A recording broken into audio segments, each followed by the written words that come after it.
My deal said, "Sign this, or you'll never see your grandkids again." I signed nothing. The court ended up signing for me. I was standing at the kitchen counter when Amber slammed a stack of documents against my chest so hard that the top sheet scraped my skin. The sound traveled across the tiles like a slap. She didn't even wait for the papers to settle before saying, "Sign it, Anne. Sign it right now. Your name may sound elegant, but your life amounts to nothing. You don't deserve to stay in this house. Not one more day." I looked at her, the woman who had married my son and slowly turned him into someone unrecognizable. Her eyes narrowed, sharp with contempt, as though my existence itself offended her. Lucas stood just a few steps behind her, arms folded, face blank in that practiced way he used whenever he wanted to avoid choosing between his conscience and his wife. He didn't speak. He didn't move. He simply watched me, his mother being cornered. Amber jabbed the papers into my hands again. "This is the relinquishment form. If you sign it, you give up your right to live here. You also forfeit any claim you think you have on this property. And trust me, Anne, whatever you believe you have is pathetic." I read the first few lines. "Voluntary surrender of residence and ownership interest." My fingers trembled just enough for her to smirk. "See?" she said. "You're old, fragile, out of place. This house should belong to people who can actually use it, not someone walking around like a museum relic." Lucas finally shifted his weight. "Mom, it's better if you just sign. We need to move forward. Amber and I have plans, and this house is part of those plans." A pressure gathered in my chest, not from age, but from disappointment. Lucas had once been gentle, so gentle that neighbors joked I had raised a man with two hots. Now he stood with none. Amber leaned closer. "Do you know what drives me crazy, Anne? Everyone in this town says your name sounds so beautiful. Anne Smith sounds like royalty, they say. Do you know how insulting that is? My name doesn't get that reaction. Never has, never will. And I'm exhausted hearing people praise a name that belongs to a woman who has nothing." I inhaled slowly. "Some insults strike your skin, and some cut straight into your ribs. That one cut deep. Not because she mocked my name, but because she revealed something twisted inside herself. She hated me for something I never chose. The sound of the name my mother gave me. Inside, I told myself, my daughter-in-law hates even my name." I tried to walk away, but Amber blocked the path and slapped the papers onto the counter again. "I want your signature, Anne, today, now, and if you think I'm joking, try refusing me again." I tried to keep my voice calm. "Amber, this is my home. I've lived here longer than you've even been alive." "That's the problem," she snapped. "You've lived too long." My breath caught, and before I could answer, she lifted her chin toward the hallway camera Lucas had installed. "Say it on camera, Lucas. Tell her she has to sign." Lucas looked at me for a second, then lowered his eyes. "Mom, please just sign it." For a moment, I forgot how to stand. The world didn't tilt, but my heart did. When your own child stands with your tormentor and asks you to erase yourself, something inside begins to break quietly, like old beams cracking inside an abandoned house. But I didn't fall apart. Not yet. Not in front of her.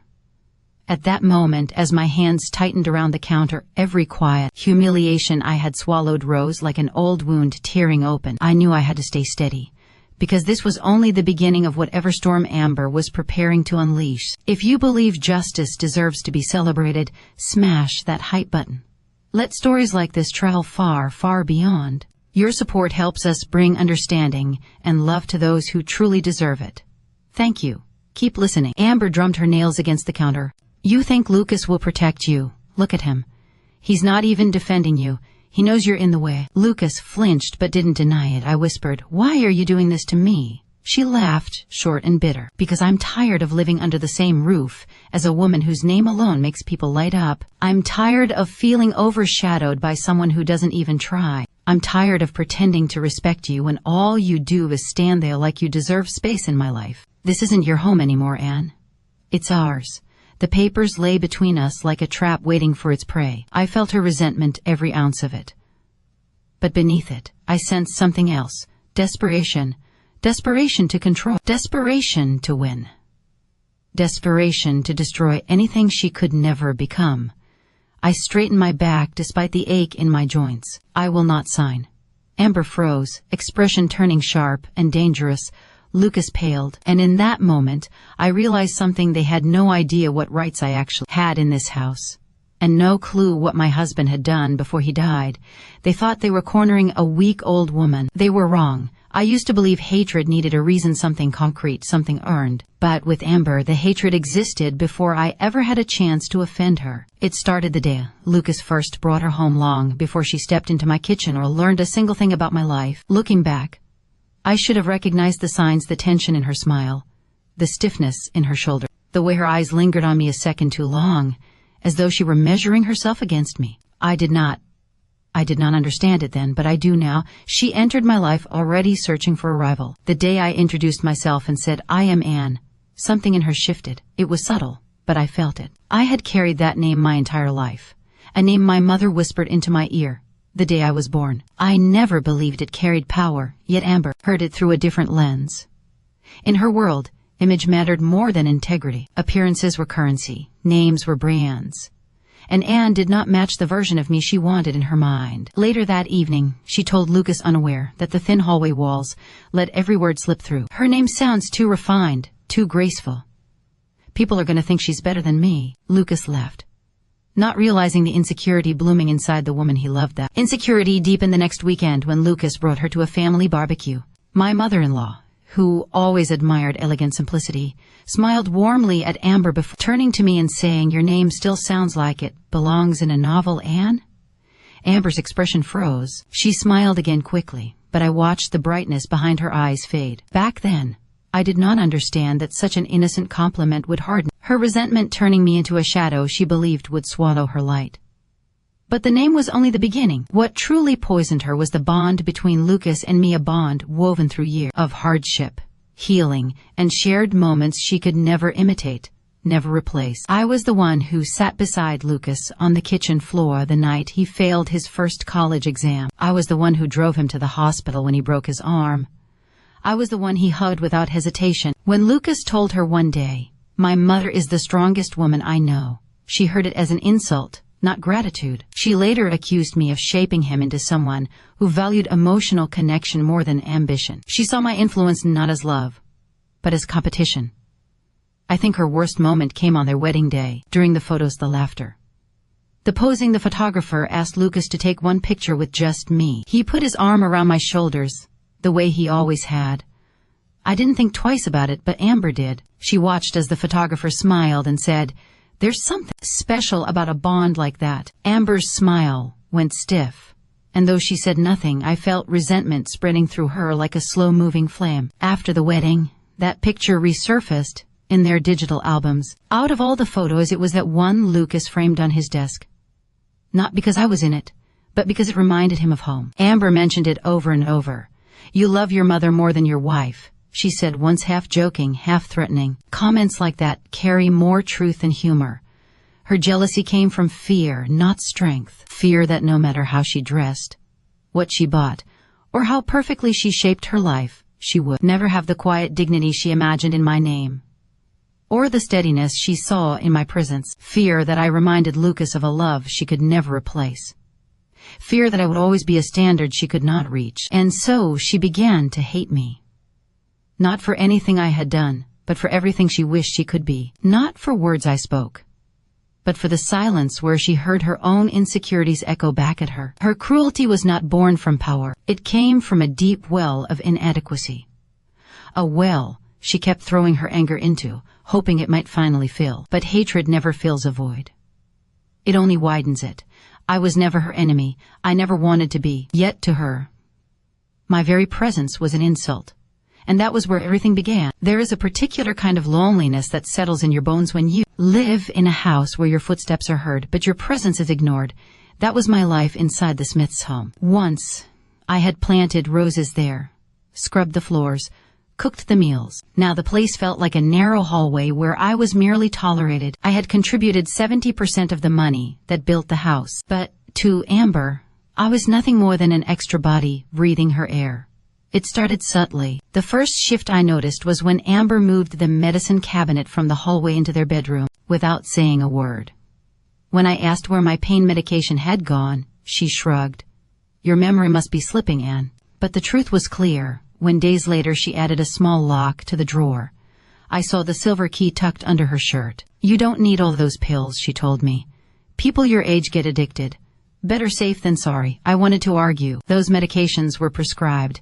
They eased the pain in joints that stiffened each morning like rusted hinges, but I held my tongue.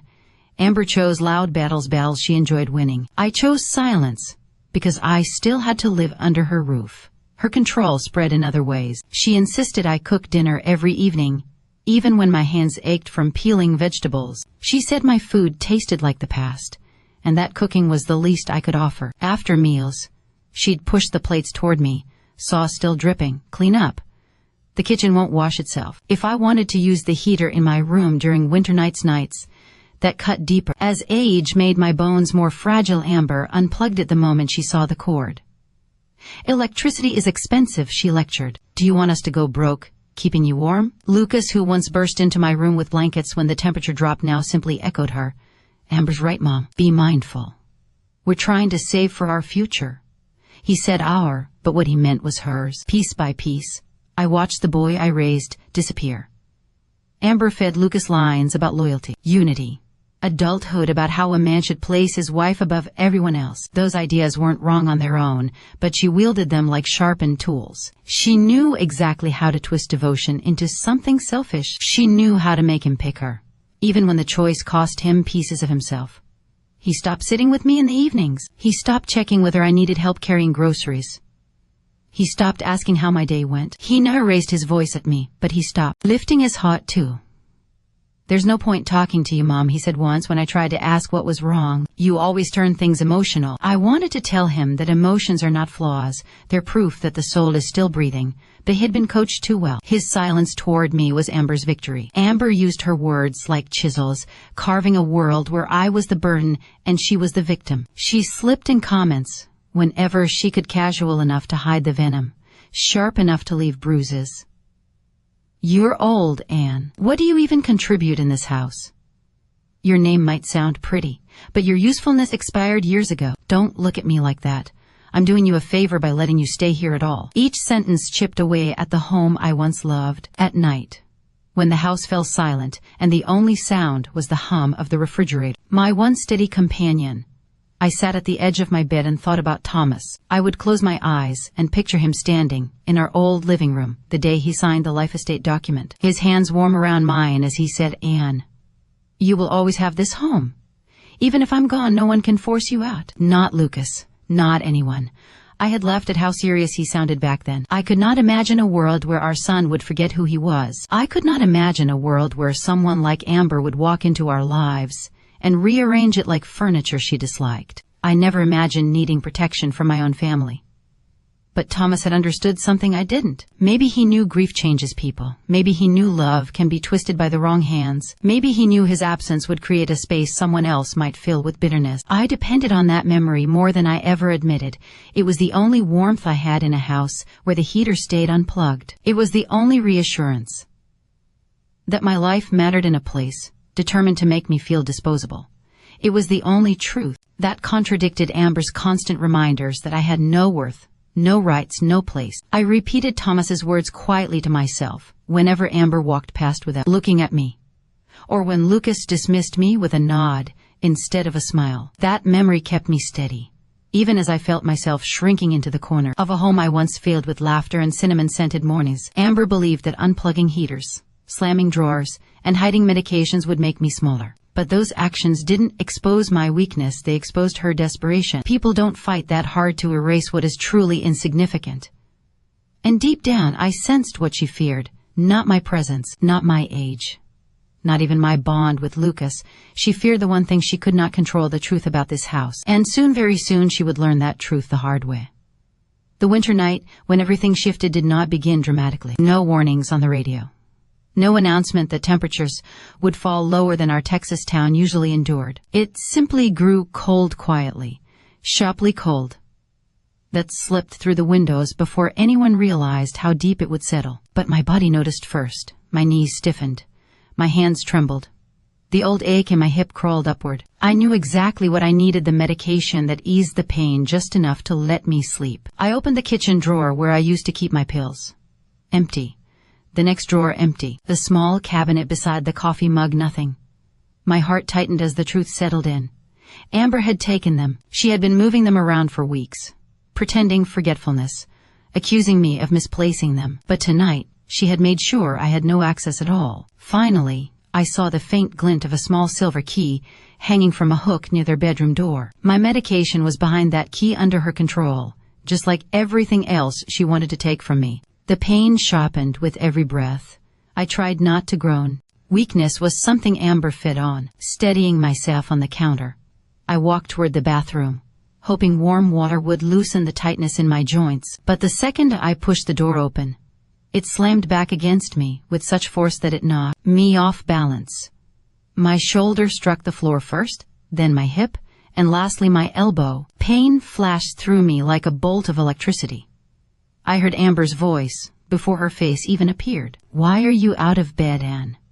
Trying to spy on us, or are you just confused again?" Her figure filled the doorway, arms folded, eyes icy. I tried pushing myself up, but the ground felt impossibly hard and my body impossibly heavy. My breaths came short and uneven, the kind that come when dignity is slipping right out of your hands. Lucas showed up behind her, half asleep, hair messy, wearing the same look he'd had for months to feed. He saw me lying there, saw his own mother struggling on the floor. All he said was, "Mom, you have to be more careful, more careful."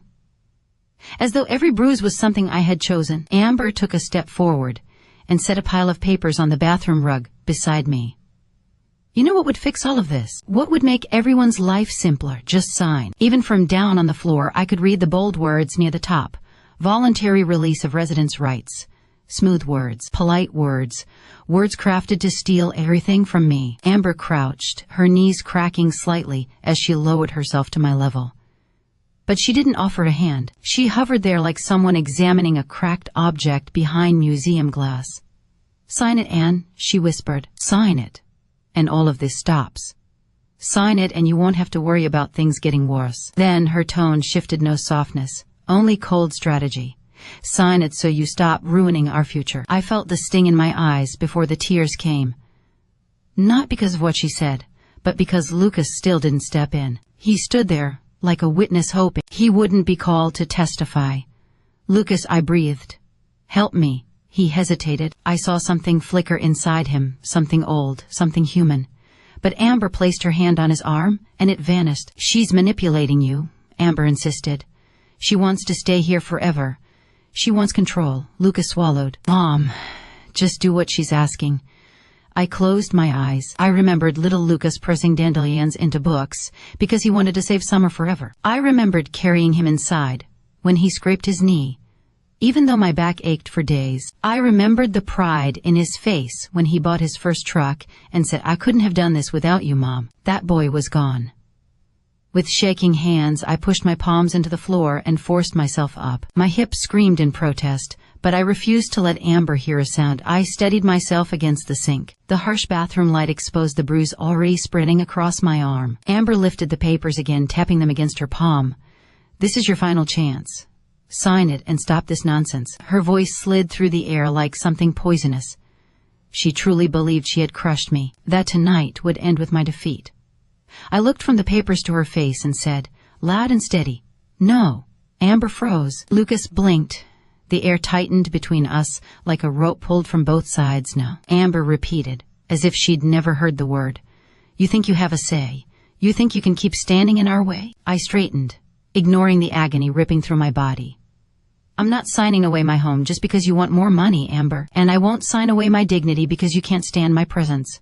Her mouth twitched with rage. Lucas stepped back, as though expecting an explosion. Amber leaned in, so close I could feel her breath. "You'll regret this, Anne." But she was wrong. That night was the first time I stopped shrinking. The night I finally understood who they truly were and who I still was.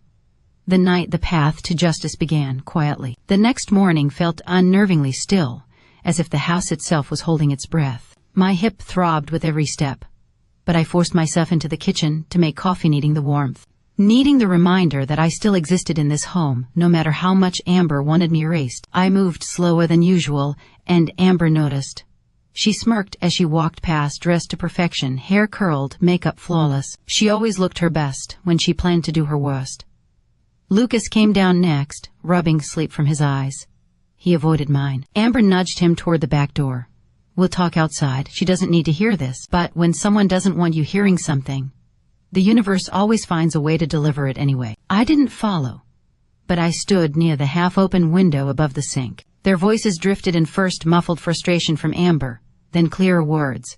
She has to sign, Lucas, Amber hissed. The bank won't approve the loan unless every owner agrees. I'm not letting her ruin the studio over some sentimental nonsense. Lucas didn't respond at first. I could picture him looking around, checking if anyone could see the hesitation on his face. He'd forgotten how to have a thought that didn't come from Amber's mouth.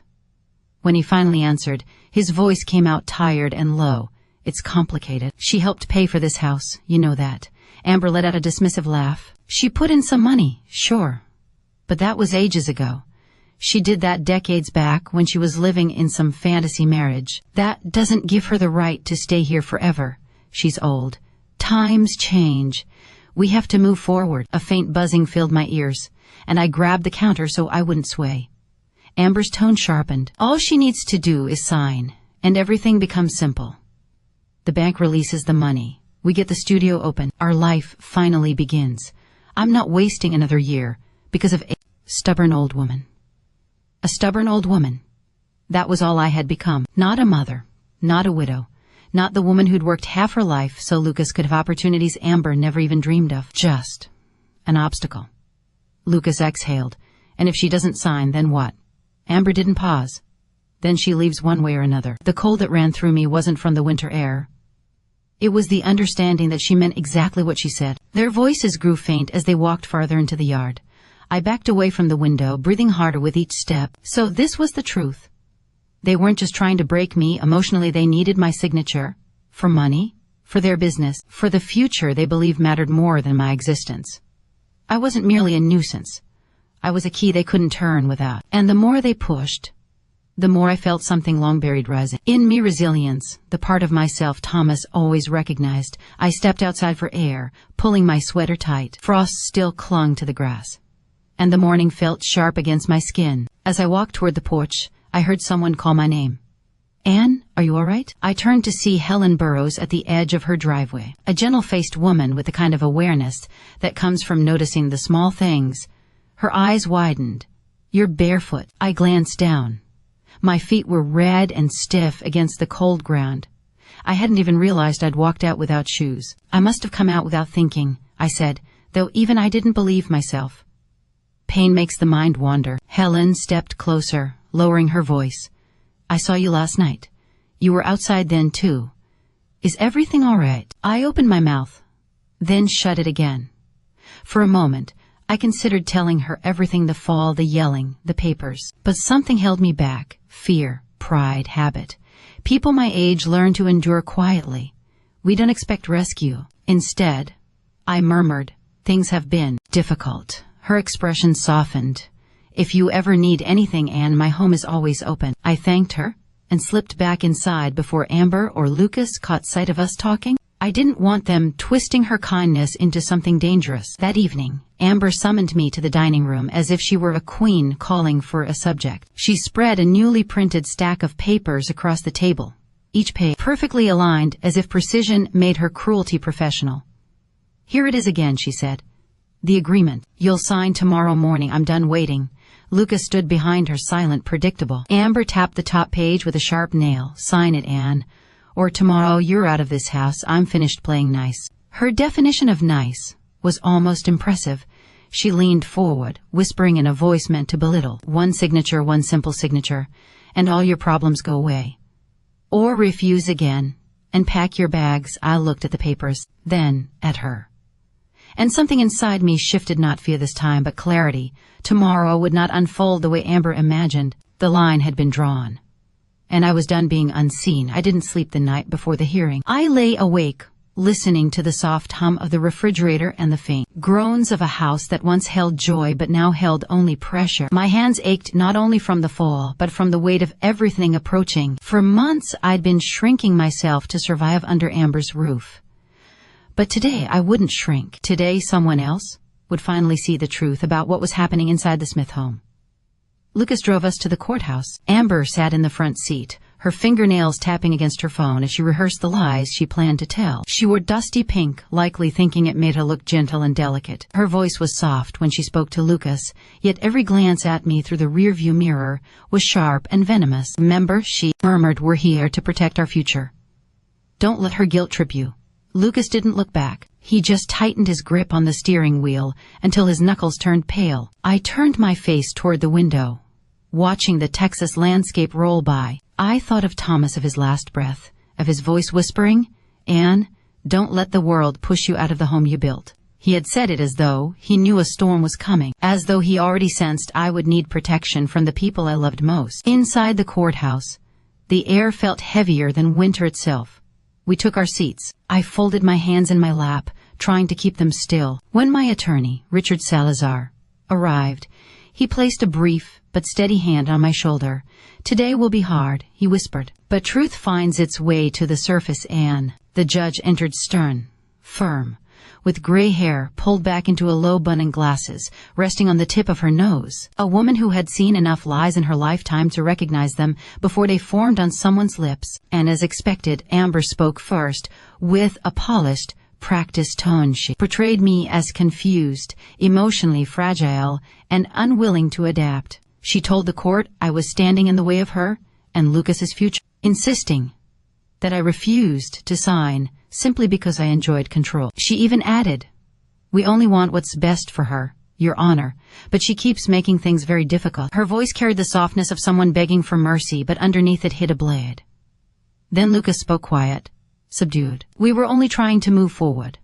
My mother has been challenging. She doesn't get along with Amber, and it has made the home uncomfortable." Hearing my own son say that felt like stepping onto a stair that wasn't there, sudden, sharp, empty. I looked at him, searching for something familiar. He never looked back. His eyes stayed glued to the floor, his shoulders tight, his voice thin and brittle. The judge turned to Mr. Salazar. "Your response?" He rose calmly, opening his briefcase with steady hands. "Your Honor, I think the court should review several documents before any judgment is made." Amber sat up straighter, smug, expecting something trivial, something she could twist like she twisted everything else. But then Salazar lifted a folder stamped with a seal I hadn't seen in years. My breath stalled. "First," he said, "we present the life estate deed, signed by the late Mr. Thomas Smith." Amber blinked, confused. "What is that supposed to be?" Lucas frowned. "Life estate. What does it even mean?" Salazar continued, unshaken. "This deed grants Mrs. Ann Smith the legal right to occupy and control the property until her passing. Only after her death does the remaining interest transfer to her son, Mr. Lucas Smith." The judge studied the document, her expression sharpening. "This deed is properly notarized and recorded." Amber's confusion twisted slowly into panic. "What does that mean?" Salazar faced her. "It means you have absolutely no authority over the house, and your husband cannot force his mother out. Not financially, not legally, not in any capacity." Amber shook her head almost violently. No, this isn't right." "Where did that even come from?" Salazar replied. "From your father-in-law, who made sure his wife would never be removed by anyone." The courtroom grew silent except for Amber's sharp, uneven breathing. That was the first twist. The judge nodded for Salazar to continue. He opened another folder. "Second, Your Honor, we are submitting the prenuptial agreement between Mr. Lucas Smith and Mrs. Amber Smith." Amber's face drained of all color. "What? That has nothing to do with this." "On the contrary," Salazar said, "this prenup includes a family conduct clause. It states that if Mrs. Amber Smith engages in harassment, verbal abuse, or degrading behavior toward any immediate family member of her husband, she forfeits any claim to marital property tied to the family estate." Amber shot up from her chair. "I signed that when I was drunk. I didn't know what I was agreeing to." The judge lifted her hand. "Sit down, Mrs. Smith. Being intoxicated is not a legal excuse for signing a contract." Amber sat back down hard, shaking with rage and disbelief. That was the second twist. Then Salazar pulled out one last item, a USB drive. "Lastly, Your Honor, the court needs to view this." He plugged it into the courtroom monitor. It was Helen Burroughs' security footage. Her camera faced the side hallway window, left slightly open that night, capturing everything. There I was, in grainy night vision, trying to enter the bathroom. The door slamming into me, my body hitting the floor, Amber standing over me like I was nothing. Lucas frozen behind her. The atmosphere tightened, like a heart in the moment before it breaks. The judge leaned forward. "Play it again." He did. Amber covered her mouth. Lucas looked sick. Their attorney whispered frantically, but neither of them reacted. Once more, the judge ordered. For a third time, the room watched me fall. That was the third twist. When the screen went black, the judge sat back slowly. "Mrs. Smith," she said to me, "you were pushed, weren't you?" I swallowed. "Yes, Your Honor." She turned her gaze on Amber and Lucas. "There will be no loan. There will be no eviction. And there will be no further attempts to coerce or intimidate Mrs. Smith. Her rights are protected. And her safety is now the concern of this court." Amber burst into sobs, not grief but rage. "She's lying. You don't know what she's like." The judge slammed her gavel. "Enough. I have seen all I need to see." Lucas finally looked at me. His face was pale, his eyes hollow as though he had only now grasped the price of his silence. The judge delivered her final decision with absolute clarity. Mrs. Ann Smith remains the lawful resident of the property. Any actions taken to pressure her into giving up her rights are hereby forbidden. This court will not tolerate abuse toward the elderly. My eyes closed, and for the first time in what felt like years, something inside me slowly loosened. Not victory relief. Amber glared at me with pure hatred, but her power had fractured. The judge's ruling had drawn a boundary she could never cross again. Her lies had collapsed, and the truth ignored for so long finally took its rightful place. When the orders were finalized and Amber was given 14 days to vacate, the house felt strangely, beautifully quiet. Not the quiet of peace, but the silence that lingers after a long storm, when the air still carries the weight of everything shattered. I spent most of my time in my room not out of fear, but because I needed distance from the tension drifting between Lucas and Amber. They whispered constantly, their words sharp and anxious, but none of it concerned me anymore. Their futures, their anger, their frantic planning, none of that belonged to me now. On her final day in the house, Amber refused to meet my eyes. She slammed cupboards, shoved clothes into bags, muttered curses, and blamed everything and everyone she could think of. But not once did she say goodbye. Not even a last insult. Perhaps humiliation had replaced her hatred. Maybe she finally realized that cruelty had never made her powerful, only smaller. I stood in the doorway as she dragged her suitcases down the steps. She paused once, glaring at the house with fiery resentment, as if the walls themselves had betrayed her. But they hadn't. She was the one who betrayed herself.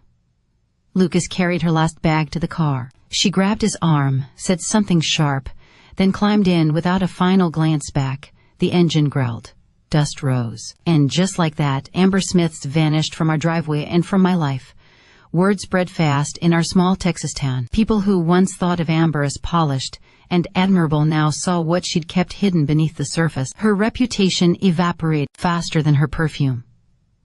The beauty studio she kept bragging about never opened. Investors walked away. Friends disappeared. No one knew where she went. No one cared enough to ask.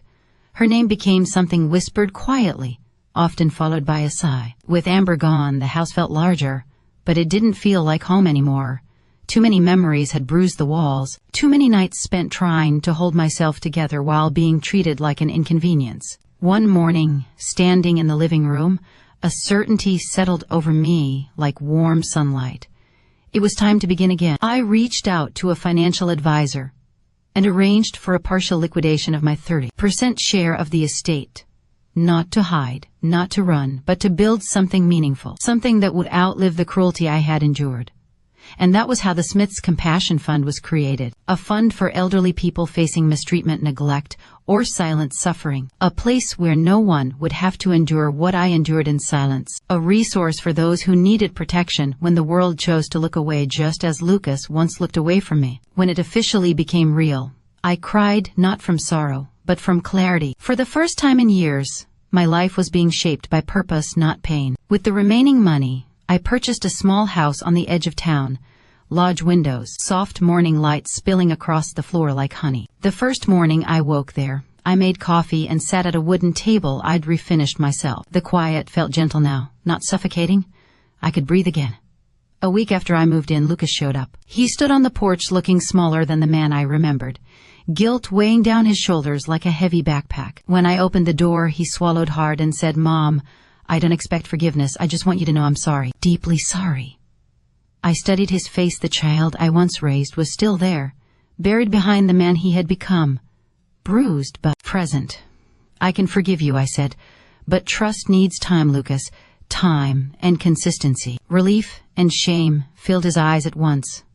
I'll earn it, Mom. I promise I'll earn it. I believed he meant it. I also knew promises were far easier to make than to live by. But, for the first time in a long time, bitterness wasn't their only understanding. After he left, I walked outside to the small front yard. The sky was sliding into shades of orange and gold, stretching across the Texas horizon like a painting only God could paint. Leaning on the railing, the warm evening air settled around my shoulders.